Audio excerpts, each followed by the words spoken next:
Hello everyone, this is Whitney Will from Starheart Astrology, and I am here to talk to you today about the Pisces New Moon that happens very, very early in the morning on March 13th. So, this is a special one. I don't say that every time. I did say that the last new moon, the Aquarius new moon, also felt really special to me because we had that really, really sweet Venus-Jupiter conjunction. A new moon for wishes. This is a new moon for wishes as well. Now we'll get into that. When I was thinking about the power of this new moon, which its key feature and the main thing that I'm going to be talking about today is the Venus-Neptune conjunction that takes place a few hours after, but is really close to culminating all around the days of the new moon. So it definitely is a co-occurring thing with this new moon and really, really colors it. And there's a few different ways that we can think about that. If you, like me, were a big Harry Potter fan, this new moon really had me thinking about the Mirror of Erised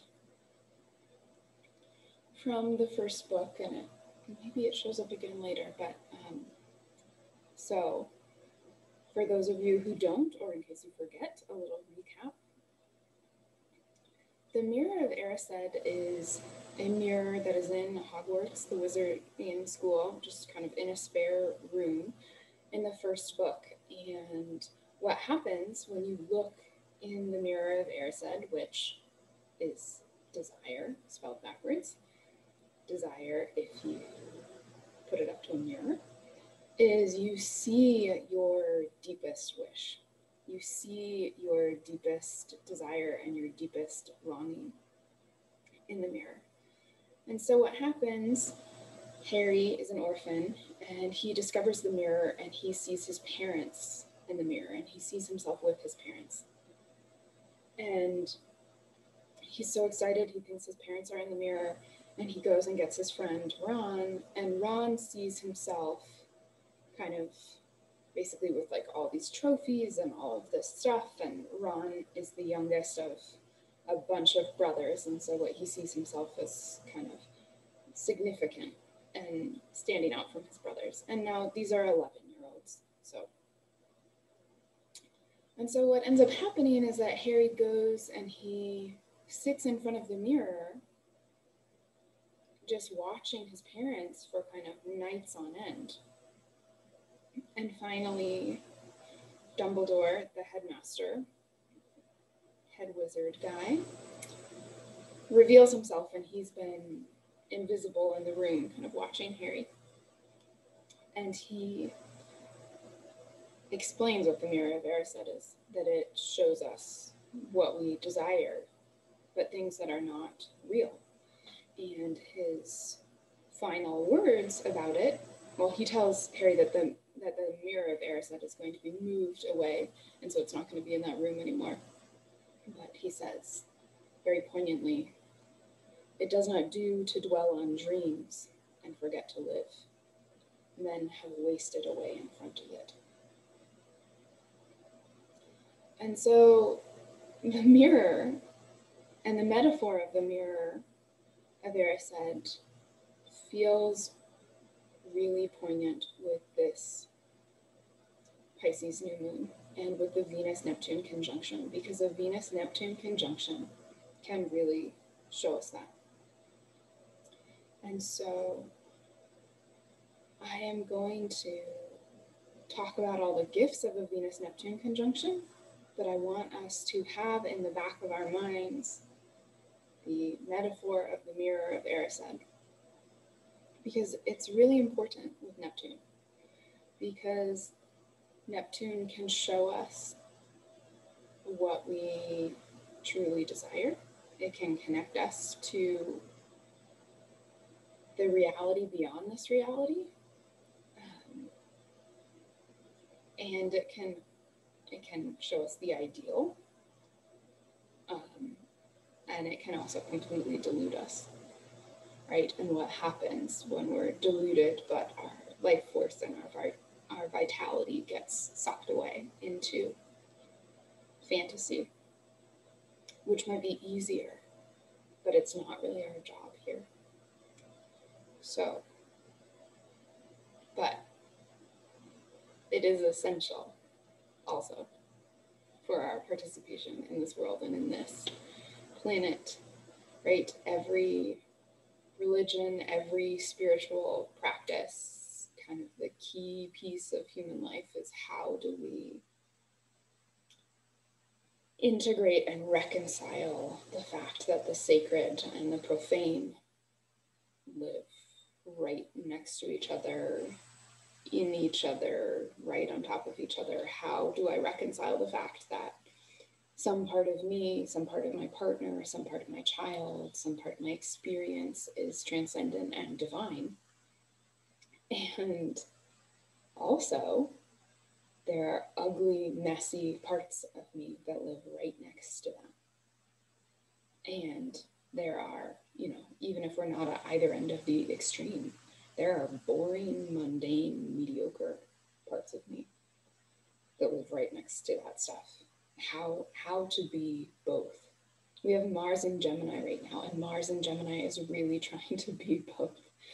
And it can make us go a little crazy in terms of anxiety and worrying about what we should do and trying to do everything at once. And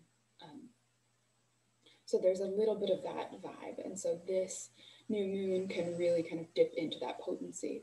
We've gone from a lot of everything in fixed signs, and now that we've got everything in Pisces and we've got Mars in Gemini, we have a lot of mutability. So there's a lot of changing forms.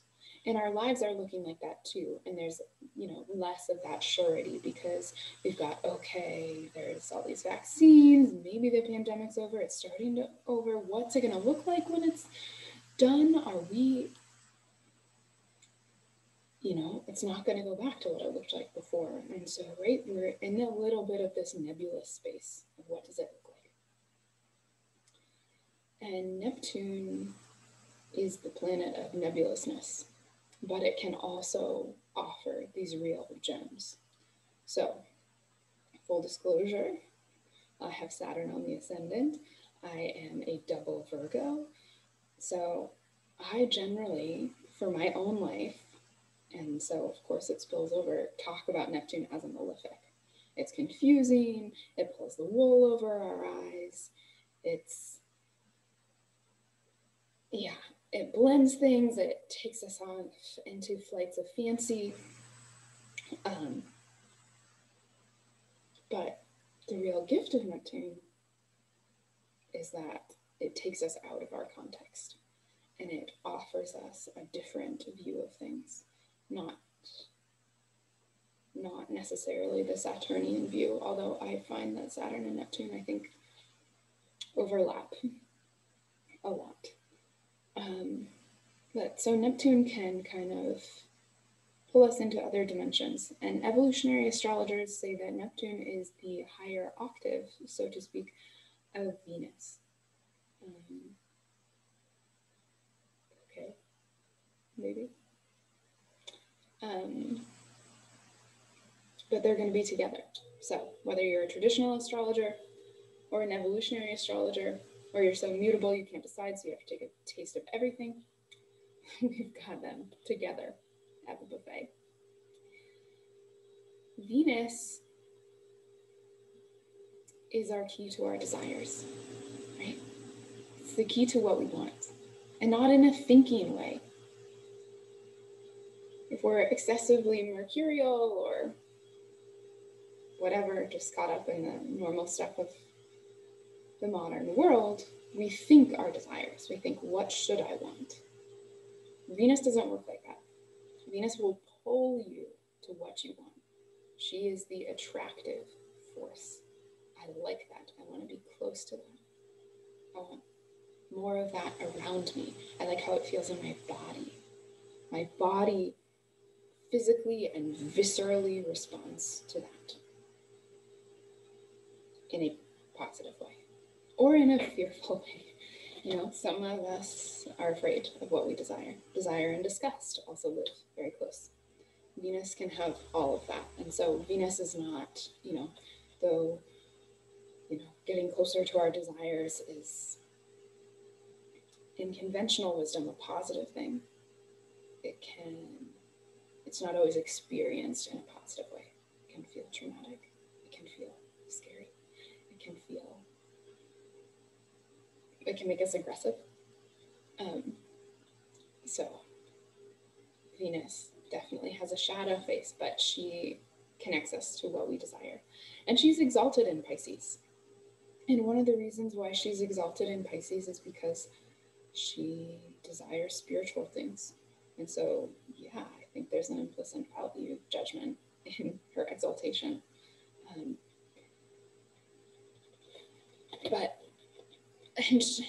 There's a kind of impersonal Pisces thing going on with Venus and Pisces. So she offers a key to our deeper longings, and not the deeper longings of necessarily our ego, but the deeper longings of our soul. And when she's connected with Neptune, that just gets even deeper. So we have Venus connected with Neptune. We have this part of us that moves us towards things, that says, yes, thank you, more please. And it's connected with the spinner of the dream fabric, the otherworldly, the deeper spiritual spaces, the things that take us outside of ourselves, the ecstatic, also the delusional, the desire to numb, the desire to escape, right? So we always have to hold both of those in us, because even if Neptune isn't a malefic, Neptune is a dangerous space, just as the Mirror of Erised is a dangerous space, and for the same reasons. Men have wasted away in front of it. We've had Neptune in Pisces since 2011, and we've had the opioid crisis, the desire to numb things, to escape, to get into this state of bliss that is Neptune in Pisces. So we're being careful, but now that I've given you the fearful, mercurial, Saturnian version of this, I want to invite you to take some time on this new moon to drop in. So new moons are time to honor the quiet voice inside of yourself, not the chattery spaces. New moons are the retreat of the moon, the renewal of the moon. She's gone through a whole cycle. She's been born, she's done some things, she's seen how that worked, she's reconciled with how it worked, and flung herself into the compost pile. And spring is here, and she is going to spring up from that compost pile.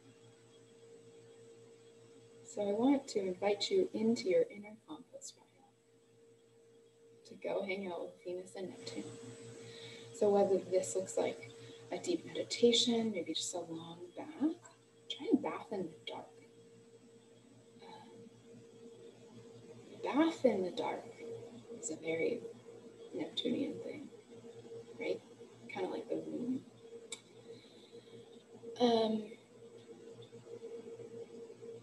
And I want you to set aside everything that you're working on, all of your goals, all of the pieces, all of the Virgo logistical things. Put those aside. Sink in and feel your soul fully fulfilled. It's not in this life to get there this time, but it is in this life to strive. And we have to have that vision. We have to have desire that brings us alive. There is holy longing in Pisces. It's longing for the world beyond, which can be tragic in some ways. And the biggest tragedy is when it's not present, when it doesn't ever embark in the adventures of this world because they fall short of the sacred visions of the space beyond. But that space beyond is the fertility of this space, and it is the fertility of yourself. It's not the matter, it's not the material, but it is the animating force.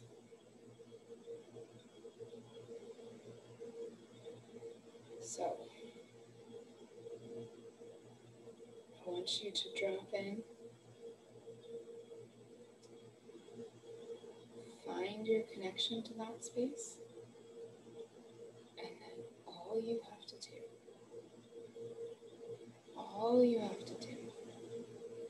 is look around. All you are in this space is a witness. You just see what is there in your soul's dream for itself.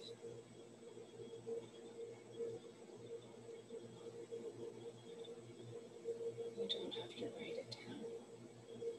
You don't have to create a vision board. You don't have to put it on a little list. God, please do not number it. Just look around. Just notice. Just explore. Let yourself be free in that space.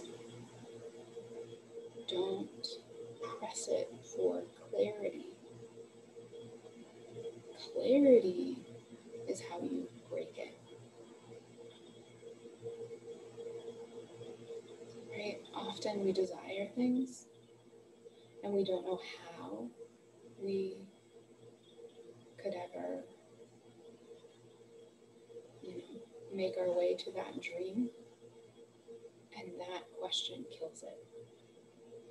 The how question really limits Venus. How is not something for Venus to worry about.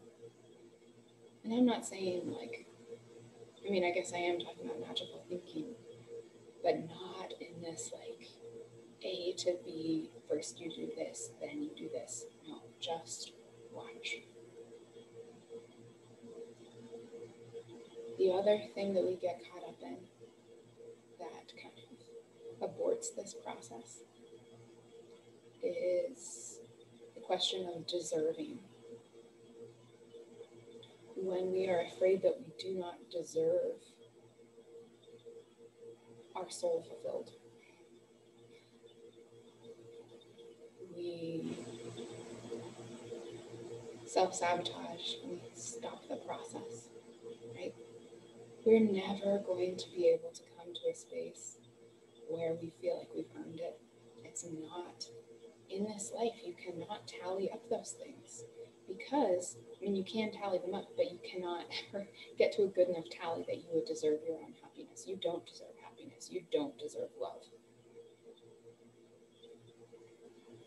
Because those are not things that you can deserve or not.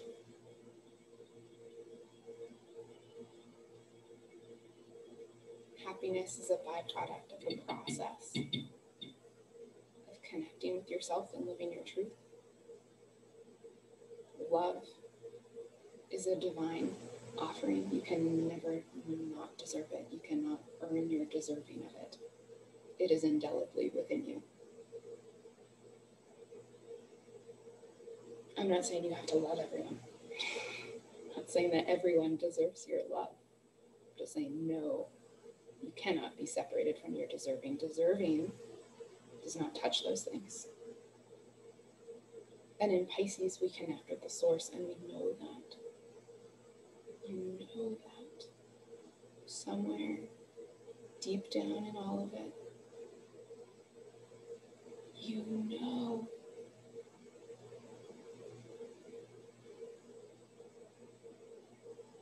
And that's kind of it. There's a myth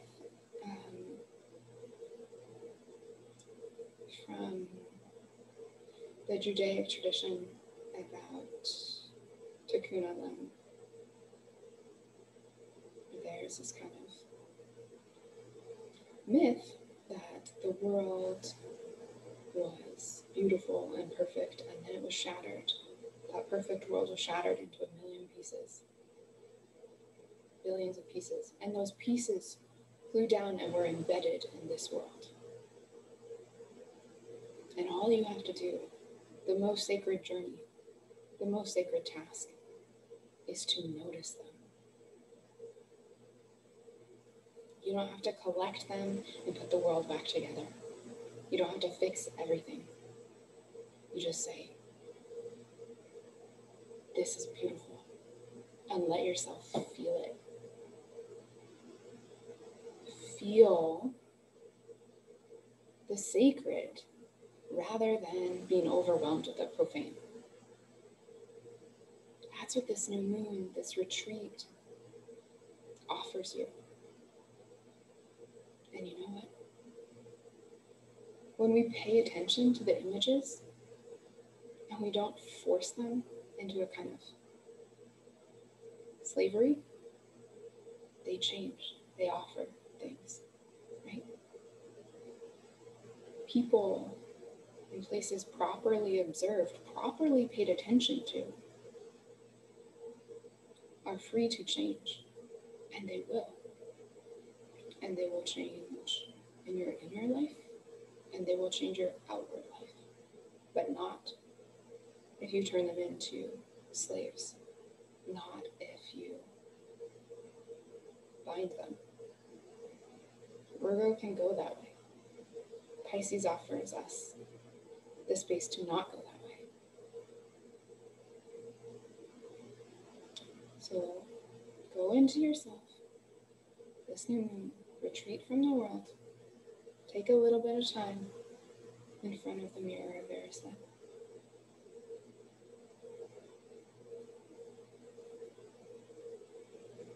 Seeds might be planted. You don't know what they are, but when you're not tuned into your inner life, you don't know what they are either. And you know what? I can plant the seed, but the seed does not grow by my hand or by my will.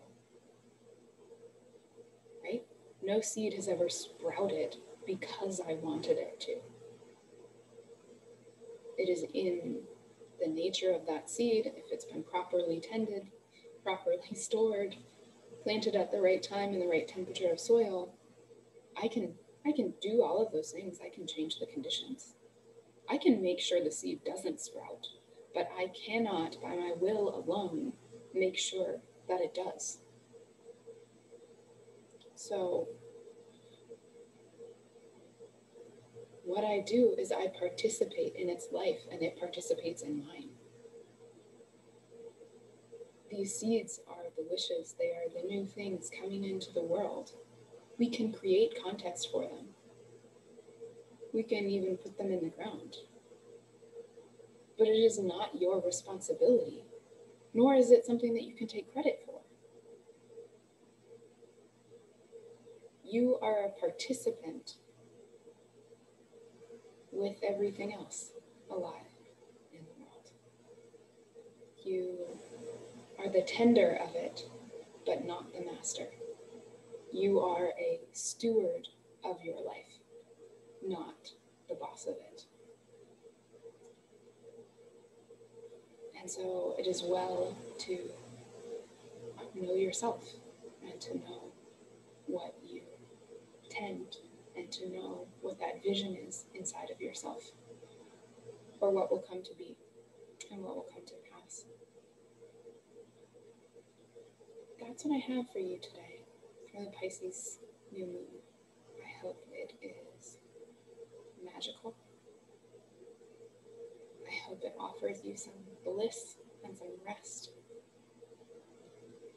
I'll be back again next week because, my goodness, we are almost into Aries season. Yeah, lots of newness to come. Be well.